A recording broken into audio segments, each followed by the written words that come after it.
the sale of marijuana is even more difficult to detect and halt than the traffic in drugs such as opium, morphine, and heroin.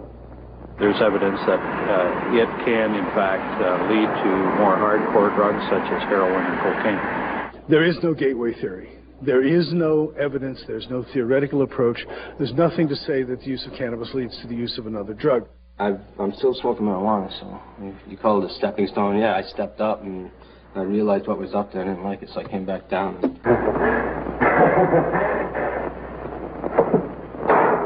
May! What do you want? Bring me some reefers. Addiction is one of the old myths which very few people believe in now.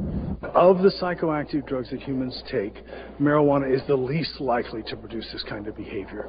It has a very low likelihood of producing the kind of behavior that we refer to as dependence and addiction.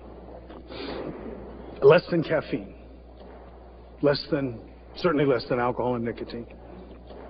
Cannabis or marijuana is related to just about any kind of street crime.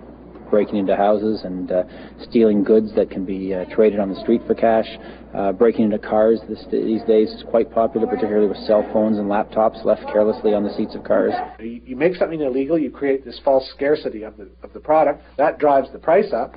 And if it's a drug like cocaine or heroin, very different from cannabis, where people can become dependent much more easily, then some of these people turn to crime in order to finance habits. Now, that's not true with cannabis because the cost of cannabis is very low relative to even a drug like alcohol. You've never heard of anybody getting mugged by somebody who was high on marijuana. That just doesn't happen. My main concern was raising money. Until I was arrested in December, we'd only raised about, I think it was maybe $6,000 or $7,000, and we knew we'd need at least $15,000, $20,000. But after that arrest, money started pouring in. We were making more money in donations than we did in sales on certain days. You know, it's a shame I have to get arrested to raise money, but it worked. We're up to about $24,000, $25,000 now. So I think we have enough to do it right. With Chris sitting behind the computer all day updating the website, like that website that he put together is bar none probably one of the best on the internet right now. People realized what exactly is going on and they donated all this money. It's kind of like a slideshow with pictures. Cannabis sativa, the old standby cordage fiber, is staging a strong comeback.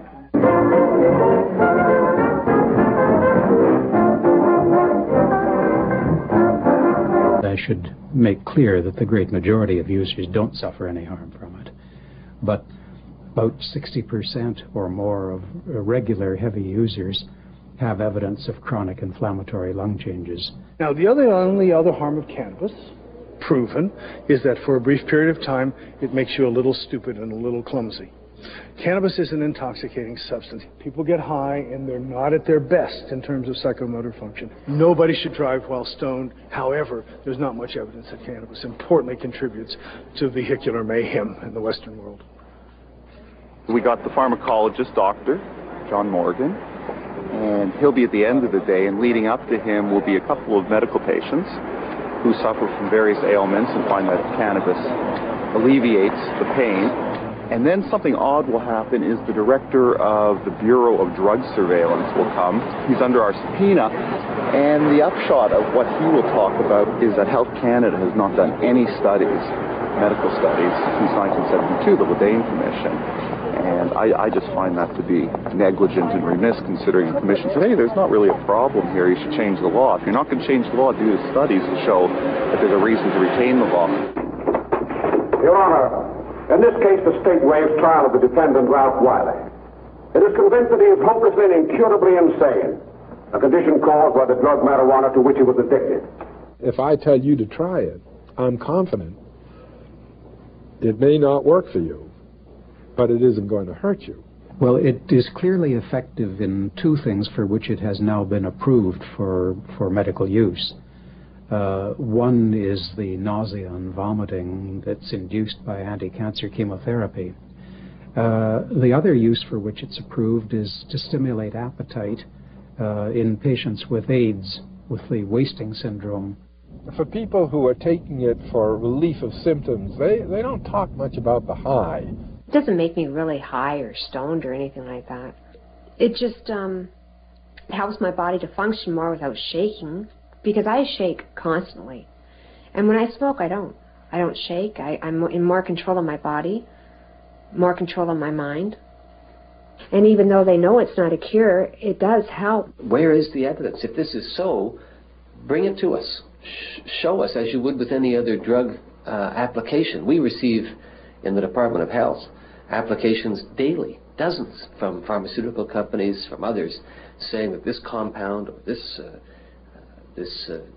therapeutic intervention will cause this effect, so please license us to sell it legally. And we'd be delighted to receive that kind of scientific information.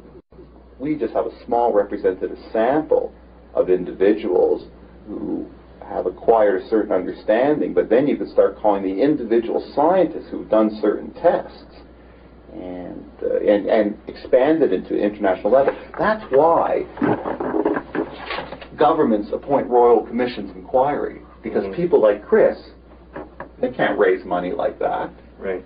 And the government did appoint a royal commission of inquiry, but they didn't like the conclusion it reached. The Ledain Commission, I think, for the first time, and probably worldwide, was one of the first modern scientific reviews, and it debunked the mythology. Thousands of youngsters are being criminalized for nothing. Okay, we said that. Then we went into the cannabis thing, and already the political climate was that the Liberals were going into election, and they were not sure at all that they would win these elections. By the time we tabled the final report, the House of Commons was in disarray, and not one question. We were thanked for our good services and sent to etc., etc. So here went 4 years of extreme solid work, according to international opinion, the most solid work that was done in the field. 4 years, 4 books. And afterwards also several times asked by journalists, what did I think about it? And all I could say is, well, there's just nothing you can do. Politics rule everything, and politics, unfortunately, are not based on intellect. So everybody expected it to be acted upon because there's a tradition of acting on Royal Commission reports that are well thought out and reasonable, and the government lost heart. They just didn't have the courage to do it. I think we could never persuade a government to take the political heat from the uninformed right, that this would be legalizing drugs, and you couldn't do this, that it would cost the government a large number of seats. I think most people realized that it was logical to do it, but nobody was willing to take the political risk involved. It's not what it used to be. We were all working towards a common goal before. We were all building up this huge hemp nation so that we would have this great community place to raise awareness, to help people stop getting busted. It's kind of a sinking ship right now, definitely. Chris has to work all kinds of long hours all by himself. He has to do everything because he can't afford to keep us all anymore. He can't pay us. I'd love to keep working for as free as much as I can for as long as I can. I have a house to pay for now. I can't have a house and do what I want at the same time. It sucks. It's a harsh reality, but what am I going to do? Be happy and be homeless at the same time. They contradict each other, I think. How's it going, Joey? I'm alright. I'm getting depressed.